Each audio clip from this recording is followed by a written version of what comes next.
Hello guys, എന്റെ പേര് ഋഷികേഷ്. എന്റെ പേര് ഫാൻറ്റം. പെണ്ണ് ആതിരണ്ട്. എനിക്ക് പെണ്ണില്ല.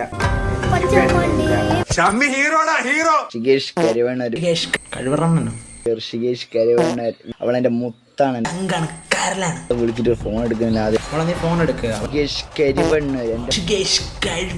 ഞാൻ എന്നോട് പറയാം, സാമ്പ അങ്ങോട്ടും ഇങ്ങോട്ടൊക്കെ പറയുമല്ലേ. കൂള് വെക്കുന്നില്ലേ? ചോദ്യം ചെയ്യാൻ പാടുണ്ടോ മുത്തുമണിയെ? കൂള് വെക്കുന്നില്ലേ? കുറച്ച് കേള്, കുറച്ച് അനുഗ്രഹമൊക്കെ വെക്കാത്ത ആരെങ്കിലും ഉണ്ടോ? ഋഷികേഷ്, ആതിര ആൻഡ് ഋഷികേഷ്. ബാക്കി എന്നെ കുട്ടീനെ വേറെ വിളിക്കുന്നുണ്ട്. അങ്ങനെ കരയല്ലേ, പോട്ടെണ്ണ അവള്. എന്നെ വിളിക്കുന്നില്ല. അവന്റെ ഋഷികേഷാണ് ഇരുന്ന് കരയുന്നത്.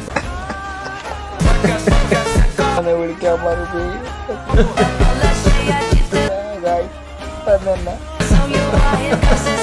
ആതിര ആൻഡ് ഋഷികേഷ്. പോയി